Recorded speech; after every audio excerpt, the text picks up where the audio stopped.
사도신경으로 신앙 고백드리겠습니다.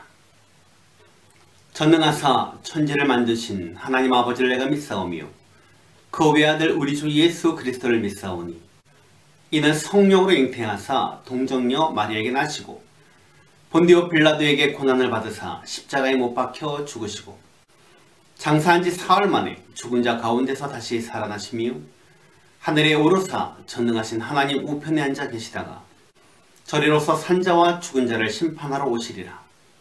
성령을 믿사오며 거룩한 공회와 성도가 서로 교통하는 것과 죄를 사하여 주는 것과 몸이 다시 사는 것과 영원히 사는 것을 믿사옵나이다. 아멘. 찬송가 305장입니다.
오늘 주시는 하나님의 말씀은 마태복음 5장 3절 말씀입니다.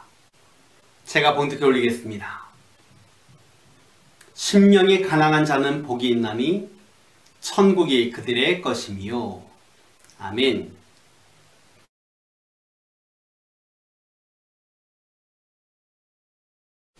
할렐루야. 거룩한 주일 주 앞에 나와 예배하는 여러분에게 하나님의 사랑과 은혜가 넘쳐나시기를 주님의 이름으로 축원을 드립니다. 여러분, 가난이 복일까요? 아닐까요? 우리나라 사람들은 그래도 저축을 잘 하는 편인데요. 그렇지 못한 나라들도 많이 있습니다. 있으면 있는 대로 다 몽땅 써버리는 그런 민족도 있는 것입니다. 그러면 왜 가난해질까요? 그 이유가 무엇일까요? 모으지 못하기 때문입니다. 가난은 결코 자랑스럽지 못한 것입니다. 또 가난하면 좋은 것도 아닙니다. 힘이 있거나 부자면 어딜 가든지 대접을 받습니다. 미국이 부자 나라니까요, 전 세계 어느 곳에 가든지 간에 대접을 받는 나라가 되는 거예요. 왜 그렇습니까? 재력과 국력이 곧 힘이기 때문입니다. 오늘날 우리 대한민국도요, 경제적으로 힘을 갖고 K-팝이든 오징어 게임이든 이런 문화적으로 뛰어나다 보니까요. 전 세계 어디 가든지 간에 인정받는 그런 나라가 되었습니다. 특히 여러분 외국에 나갈 때에 그 나라에 가면 반드시 거쳐야 할 곳이 있습니다. 바로 입국 심사입니다. 근데 우리 대한민국은요. 이제 전 세계 190개국에 무비자로 자유롭게 입국하는 그런 나라가 되었습니다. 입국하려고 몇 시간씩 기다리지 않아도 되는 그런 나라가 된 거예요. 그냥 전자여권 가지고 몇 분 만에 그냥 통과해버리는 그런 나라가 되었습니다. 이것을 여권 파워라고 하는데요. 여러분 우리 대한민국의 여권 파워가 몇인지 아십니까? 독일과 함께 세계 2위입니다. 그 정도로 위상이 높아진 나라가 바로 우리 대한민국이에요. 여러분 미국이 여권 파워 6위입니다. 이제 우리는요 대한민국 국민으로서 자부심을 가지고 살아도 되는 것입니다. 그만큼 우리나라가 잘 살게 되었고 힘이 있는 나라가 되었다는 것입니다. 그런데 오늘 성경은 우리에게 가난을 칭찬하고 있습니다. 하지만 무조건 가난한 것을 칭찬한 것이 아닙니다. 어떤 가난입니까? 심령이 가난한 사람을 칭찬하고 있는 거예요. 그러면 심령이 가난하다는 것은 무엇을 의미할까요? 여러분 심령이라는 것은요 헬라어로 표뉴마 해가지고 영혼을 말합니다.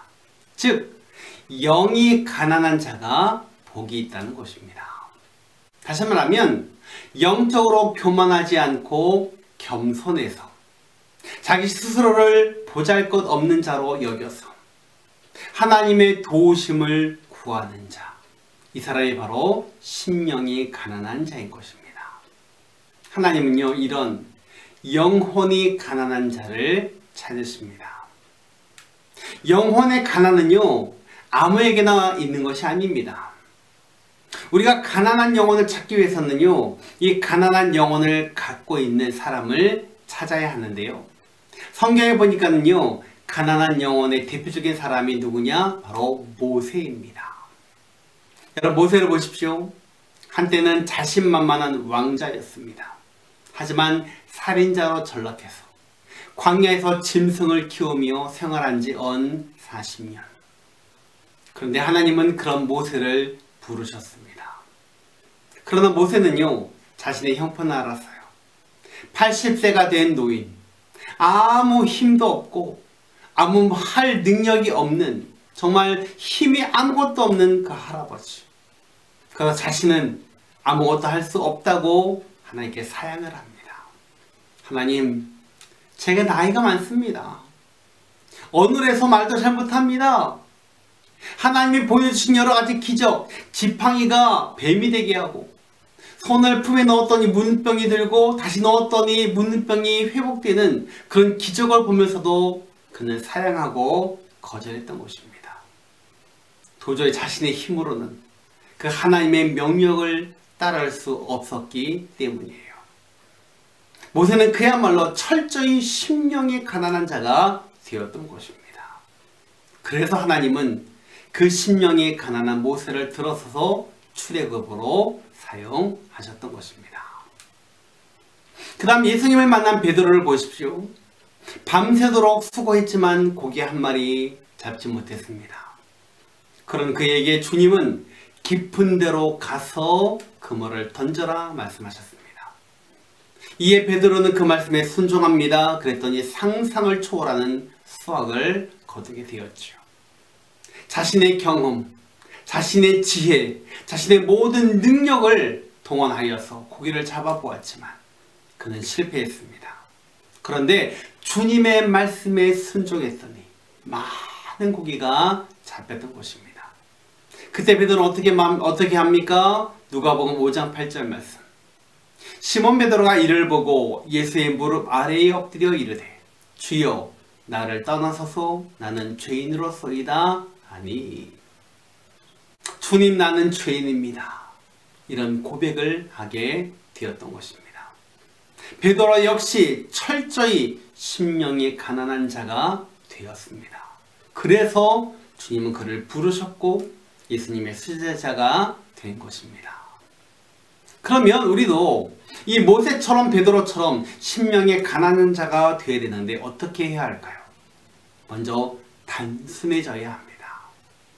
이웃과 비교하지 말고 나를 자랑하지 않는 그런 단순한 마음, 정말 가난한 마음, 그 마음을 가져야 하는 거예요.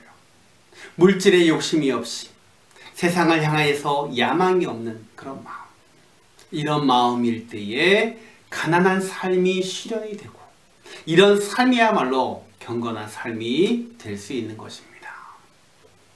또 심령이 가난한 자는요, 오직 하나님만 의지하고 살아야 합니다. 예수님의 제자들은요, 모든 것을 다 버리고 예수님만 따랐습니다. 그들은 예수님만으로 모든 문제의 해결이 있다고 믿어졌기 때문에 예수님만 따랐던 거예요. 그야말로 예수님만을 전적으로 의지한 모범적인 삶의 모습이었던 것입니다. 바로 우리의 삶이 그런 삶이 되어야 할 것입니다. 믿습니까? 그러면 심령이 가난한 사람이 받을 축복이 무엇일까요? 예수님은요, 심령이 가난한 사람을 축복하시면서 바로 천국, 그것을 약속하셨습니다. 마태복음 5장 3절 오늘 본 말씀 볼까요? 심령이 가난한 자는 복이 있나니 천국이 그들의 것이며. 심령이 가난한 자들에게는요, 이미 천국이 이루어졌다는 것을 기억하시기 바랍니다. 그리고 우리 예수님의 마음이 바로 그 가난한 마음이었고 우리는 그 예수님의 마음을 따라야 하는 것입니다. 아멘. 빌립보서 2장 5절부터 8절 말씀 보겠습니다. 너희 안에 이 마음을 품으라. 곧 그리스도 예수의 마음이니 그는 근본 하나님의 본체시나 하나님과 동등됨을 취할 것으로 여기지 아니하시고 오히려 자기를 비워 종의 형체를 가지사 사람들과 같이 되셨고 사람의 모양으로 나타나서 자기를 낮추시고 죽기까지 복종하셨으니 곧 십자가에 죽으심이라. 아멘. 이 마음이 바로 예수님의 마음인 것입니다. 말씀을 줄입니다. 심령이 가난한 자가 행복한 이유는요, 그가 이미 하나님의 나라를 가졌기 때문입니다. 믿습니까? 주님이 원하시는 심령은요, 상한 심령입니다. 즉 가난한 심령을 말하고 있습니다. 그리고 자신이 죄인됨을 알고 구원이 필요한 존재임을 깨닫는 그 마음. 그러면 거기에 하나님의 나라가 임하게 되고 그 삶이 천국의 삶이 되는 것입니다. 우리 사랑하는 성도님들, 심령이 가난해지기를 기도하십시오. 그리고 천국을 소유하는 축복을 누리며 복된 모습으로 살아가는 모든 성도님들이 다 되시기를 주님의 이름으로 축원을 드립니다. 기도하겠습니다. 지금은 우리 구주 예수 그리스도의 은혜와 하나님 아버지의 만극하신 사랑하심과 성령의 충만하신 은혜가 심령이 가난한 자가 되어 주님이 주시는 천국의 축복을 누리며 살기를 소원하는 사랑하는 모든 성도들 머리 위에 지금부터 영원토록 함께 있을지어다. 아멘.